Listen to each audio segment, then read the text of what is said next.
पाणी द्या किंवा बाटलीने द्या, कशाही पद्धतीने द्या पाणी द्या. तुमचं म्हणणं का तुम्ही बाटलीने पाणी पाजू नका असं तुम्ही उद्गार आहे, या संदर्भात तुम्ही काय सांगू शकता? आमचं काय म्हणणं नाही, विकासाला आम्ही आड येणार नाही, परंतु काय चाललंय, आम्ही पाणी देऊ, इकडचं पाणी देऊ, तिकडचं पाणी द्या, बाबा कुठूनही द्या पण पाणी द्या. आम्हाला टँकरने द्या, नळाने द्या, बाटली द्या, फक्त बाटलीच पाजू नका. बरोबर. भावली धरणाचं पाणी मिळावं असेल किंवा भंडारदऱ्याचं पाणी आणा, कुठंही पाणी आणा, वास्तविक आता हा मुद्दा माझाच होता. महाराष्ट्र शासनाच्या 2014-15च्या बजेट अधिवेशनामध्ये ही कपात सूचना मांडली होती. त्या कपात सूचनेच्या अनुषंगाने मला त्या आत्ताचे पाणी पुरवठा मंत्री यांनी मलाही उत्तर दिले का हे भावली धरणातून आम्ही अशा त्या पद्धतीची योजना बनवतोय. आता ती योजना कार्यान्वित होण्यासाठी मी तर पाठपुरावा शासनाकडे आम्ही पाठपुरावा करू आणि प्रतिनिधींनी लोकप्रतिनिधींनी पाठपुरावा केला त्याचं वागू काय. लोकप्रतिनिधी बोललं त्या माझ्यापेक्षा जास्त पाठपुरावा करा. आपल्या तालुक्याचं पालकत्व आमदारकडे असतं. पूर्वी मी होतो, मी प्रतिनिधित्व करायचो, मी पाठपुरावा करू. आता त्यांनी तो करावा.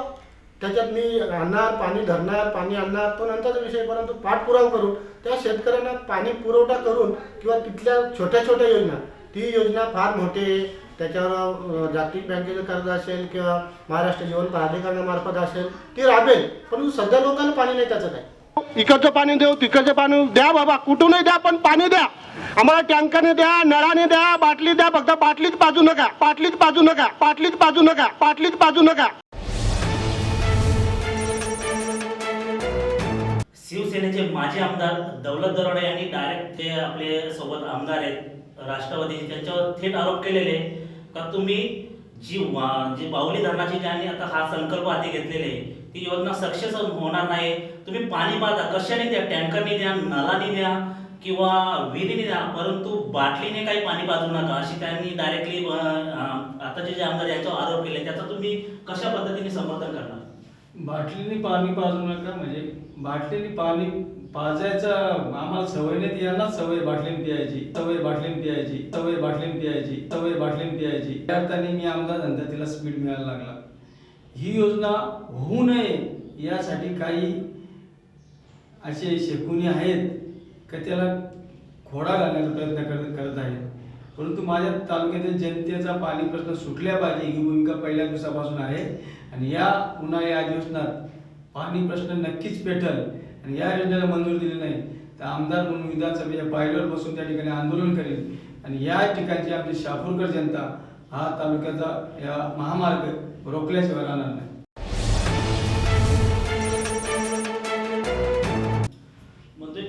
दुसरं आता आपण थोड्या दिवसात शहापूर फेस्टिवलचं आयोजन केलं होतं, चांगल्या पद्धतीने प्रतिसाद मिळाला तालुक्यातील जनतेला. याच्यात घेण्यासारखे काय काय म्हणजे जे लोकांच्यापर्यंत पोहोचण्यासारखे कोणते विषय होते? खरं तर बाजूला वाडा फेस्टिवल, तिकडे कोळी आगरी फेस्टिवल, मुरबाड फेस्टिवल असे विविध महोत्सव त्या ठिकाणी होत आहेत. मग आपल्या अनेक मी आमदार नंतर मी सर्वांची फेसबुक आणि व्हॉट्सअपच्या माध्यमातून अटॅच असतो. सर्व तरुण महिला भगिनींनी भूमिका होती की आपल्या तालुक्यात सुद्धा आपले गुणी कलाकार आहेत, काही कला सादर करतायत तालुक्यात का थोडासा करमणुकीचा कधी कार्यक्रम झालेला नाही, असा एखादा कार्यक्रम ठेवला तर आपण बरं होईल. म्हणून त्या माध्यमातून आपण शहापूर महोत्सवाचं शहापूर फेस्टिवलचं आयोजन त्या ठिकाणी केलं. या फेस्टिवलच्या माध्यमातून 3 दिवस हा फेस्टिवल चालला. ग्रंथदिंडी असेल, चर्चासत्र असेल, सर्वात आपला ज्वलंत प्रश्न आहे तो पाणी प्रश्नाचा. आणि या चर्चेच्या माध्यमातून जे सकाळचे संपादक प्रकाशजी अकोलकर यांनी चांगल्या विषय या पाणी प्रश्नावर घेतला. प्रकाशजी परांजपेंनी हा विषय घेतला. अजून 2-3 महत्त्वाचे संपादक त्या ठिकाणी होते. आणि तालुक्याचे आपल्या शहापूर मादाचे आणि गोविंदे सुद्धा त्या चर्चेत सहभागी होते. त्याचबरोबर प्रिंट मीडियाचे तालुक्याचे 1-2 पत्रकार त्या ठिकाणी होते. उभारे होते, आमचे दिनेश कांबळे होते.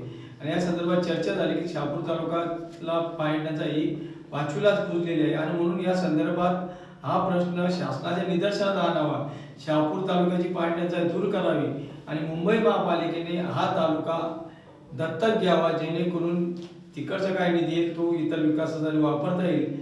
ही भूमिका घेऊन त्यांनी चांगल्या प्रकारे लेख हा मुंबईच्या मंत्रालयापर्यंत पोहोचवण्याचं काम या महोत्सवाच्या माध्यमातून पाणी प्रश्न त्या ठिकाणी आपण पोहोचलेला आहे.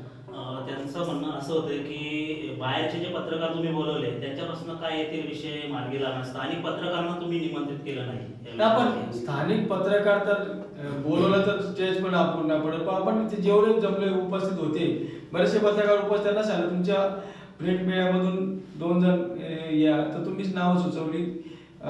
भरत दुबाळे जे असतील किंवा दिनेशजी कांबळे असतील आणि इलेक्ट्रॉनिक मीडियाचे शापूर माझे अनिल होते हे आले, यांनी सुद्धा तुमच्याच वतीने प्रश्न विचारलेले आहेत.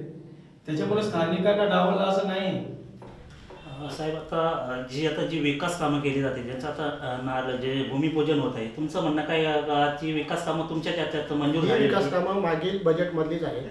उदाहरणार्थ मी सांगतो, जेव्हा भारंग नदीच्या इथं नारळ फोडला गेला, आमदाराची शपथविधीही झाली नव्हती, तेव्हा नारळ फोडला. म्हणजे विकास काम कुणाचं?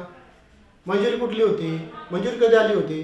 जर शपथविधी जोपर्यंत कोणताही लोकप्रतिनिधी निवडून आल्यानंतर जोपर्यंत शपथविधी होत नाही, सार्वजनिक निवडणुकीमध्ये निवडून आल्यानंतर जोपर्यंत महाराष्ट्र विधानमंडळामध्ये शपथविधी होत नाही तोपर्यंत अधिकृत प्रतिनिधीमधून गृहीत धरला जात नाही. याचं उदाहरण आपल्याकडे जिल्हा परिषद 2 सदस्य आपल्या निवडून आले, पंचायत समिती निवडून आले, त्यांचे शपथविधी झाला नाही, त्याचं त्यांना ग्राह्य धरला जात नाही. अद्यापही त्यांना कोणती बॉडी नाही, काय नाही. म्हणून शपथविधी न होता नारळ फोडणं म्हणजे मागील सरकारने केलेल्या कामाचा त्या ठिकाणी श्रेय घेणं, अशा पद्धतीचं काम आमदाराचं चाललेलं आहे. त्या ठिकाणी कॅबिनेट मंत्री पटोले साहेबांची भेट घेतली.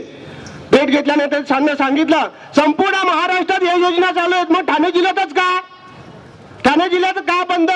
ठाणे जिल्ह्यात आदिवासी राहत नाही का? ठाणे जिल्ह्यात बहुजन समाज राहत नाही का? कारण त्या योजना या फक्त आदिवासीच्या नाही, बहुजन समाजाच्या योजना आहेत, त्या तुम्ही बंद करता.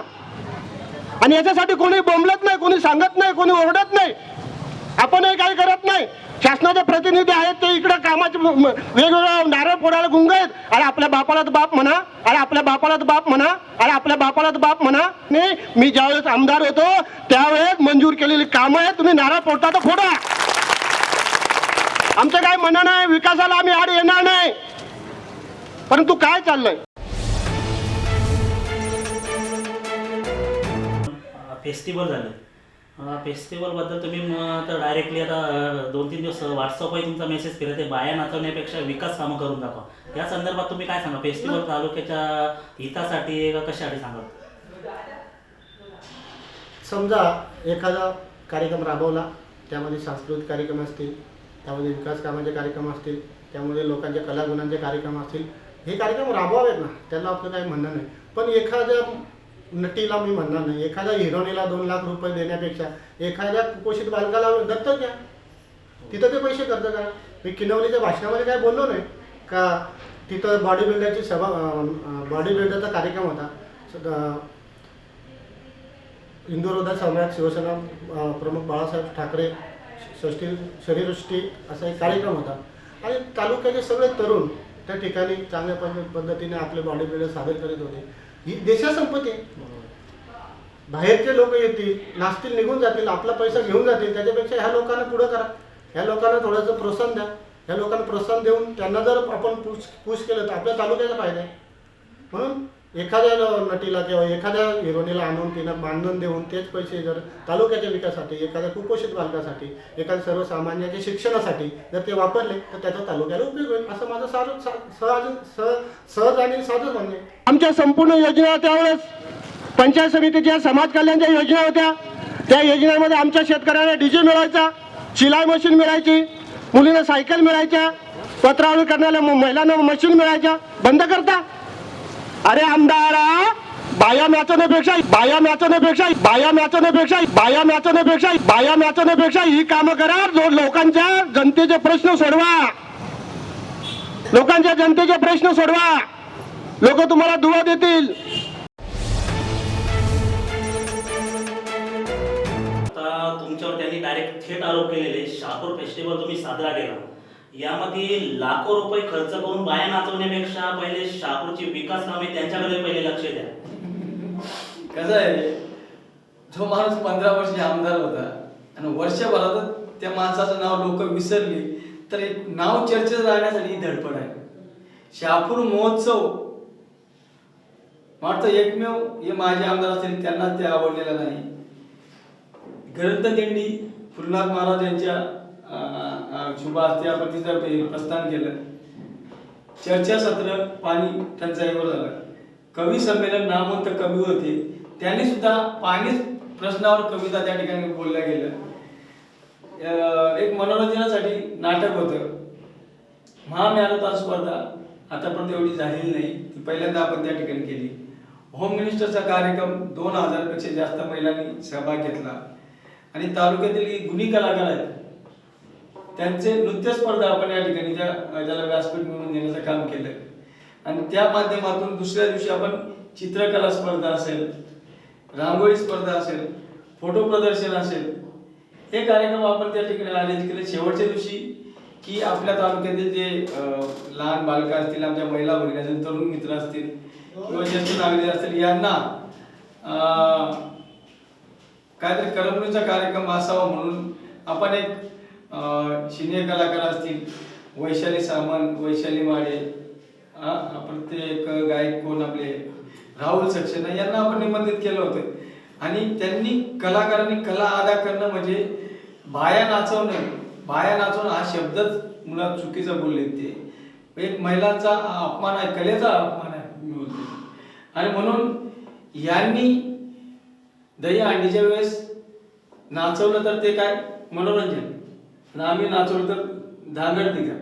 आपल्याला माहिती आहे शिवतीर्थाची दही अंडी होती, त्यांच्याच त्याच धांगड दिघाच्या कार्यक्रमात एका शिवसैनिकाने काय प्रस्ताव दिला आपल्याला माहिती आहे. आणि म्हणून ह्या कार्यक्रमाला सर्व पक्षाचे, मी पक्षविरुद्ध हा कार्यक्रम केलाय, सर्व पक्षाचे नेते मंडळी, मंत्रीगण त्या ठिकाणी आले, भाजपचे खासदार आले, आमचे राष्ट्रवादीचे आमदार संदीप नाईक आले, सिने अभिनेते आले, रेजर डावकरे आले. आणि या शेवटच्या दिवशी जे धांगड दिघा बोलतात त्या कार्यक्रमाला शिवसेनेचे ठाणे जिल्ह्याचे पालकमंत्री, शिवसेनेचे नेते एकनाथजी शिंदे साहेब आले, शिवसेनेचे आमदार रुपेशजी म्हात्रे आले, शांताराम मोरे आले, त्यांचे तालुका प्रमुख आले, जिल्हा प्रमुख आले, त्यांचे नगराध्यक्ष मॅडम तर शेवटपर्यंत कार्यक्रम होत्या. आणि सर्व नगरसेवक होते, सर्व अनेक शाखा प्रमुख होते. आणि तो कार्यक्रम आयोजन केला होता तो ग्राउंडच त्यांच्या संपर्क प्रमुखाचा त्या ठिकाणी होता. त्यांना धांगड दिघा वाटला आणि त्यांना सांस्कृतिक कार्यक्रम वाटला, यांना धांगड दिघा वाटतो. स्वतःने कधी काय केलंय काय? आतापर्यंत आम्ही फक्त नाच गाणे नाही तर सर्व कार्यक्रम आपण या ठेवलेत. आणि हे कार्यक्रम मी आता करत नाही तर क्रीडा स्पर्धा असतील, गुणवंत विद्यार्थ्यांचा सत्कार असेल. आतापर्यंत तालुक्यात 1500च्या वर तरुण तरुणींना, बेरोजगारांना रोजगार मिळण्याच्या माध्यमातून रोजगार उपलब्ध करून देण्याचं आपण त्या ठिकाणी काम केलेलं आहे. बॉडी बिल्डर स्पर्धा आपण आयोजित करतो, सांगावं याने सुद्धा काम केलंय. फक्त आपण करतो कुठतरी चर्चेत राहण्याचा हा प्रश्न आहे. ठीक आहे, त्याचं करू दे. आज जो वन विभागाचा आहे का ती पाटोल इनामाची जागा आहे त्या ठिकाणी महाराष्ट्र शासन वने लागलेलं आहे आणि त्यावर ते देवस्थानाच्या नोंदी चढलेल्या आहेत. तर ह्या निगा ही भूमिका आमची पण आहे. मी या विधानसभेत हा प्रश्न मांडणारच आहे त्या संदर्भात. परंतु मागच्या आघाडी सरकारपासून जो हा महाराष्ट्र शासन वने हा फक्त पाटोलमध्येच नाही, संपूर्ण शहापूर तालुक्यात ज्याच्या जमिनी वने लागून महाराष्ट्रातील वने लागलेला आहे. शहापूर तालुक्याचा प्रश्न आहे, ठाणे जिल्ह्याचा प्रश्न आहे, संपूर्ण महाराष्ट्राचा प्रश्न आहे. ह्या महाराष्ट्र शासन वने निघण्यासाठी मागच्या आघाडी सरकार हे सुप्रीम कोर्टात ती केस मांडते आणि हे सरकार सुद्धा ते मांडते. आणि म्हणून हा न्यायालयीन प्रश्न आहे आणि म्हणून तहसीलदारांच्या हातात नाही. मागच्या वेळेस हेच महाशय बोलायचे की मी विरोधी पक्षाचा आमदार आहे, हे सरकार मला निधी देत नसल्यामुळे विकास काम होत नाही. आणि आता मोर्चे काढतात कोणाच्या विरोधात? त्यांच्या सरकारच्या विरोधात काढतात ना. आणि म्हणून मी कालच मला त्यांचे शिवसेनेचे नेते भेटले, मी नावानं सांगतो, मुद्दाम सांगणार नाही की बाबा हा आमचा शिवसेनेचा आंदोलन नाही, हे माझ्या आमदाराचं त्याचं व्यक्तिगत आहे, त्याच्यामुळे आम्ही याच्यात इन्व्हॉल्व नाही. तालुक्यात विकास कामं करावीत, सांस्कृतिक कार्यक्रम करावेत, याबद्दल कोणाचाही दुमत नाही. परंतु एखादा फेस्टिवल करण्यासाठी करोडो रुपयाचा निधी गोळा करायचा आणि त्याच्या सार्वजनिक पार्ट्या करायचा हे कुठपर्यंत योग्य आहे? माझ्या माहितीमध्ये भास्करनगरला पार्टी झाली, राधेश्याम आग्रावच्या इथं पार्टी झाली. मग हे तर श्रम पर्यायाचे पैसे आले कुठं? मग गोळा केलेलेच पैसे वापरले का? कार्यक्रमाच्या व्यतिरिक्त इतर जास्त पैसे गोळा केले का? हा त्यांचा जरी प्रश्न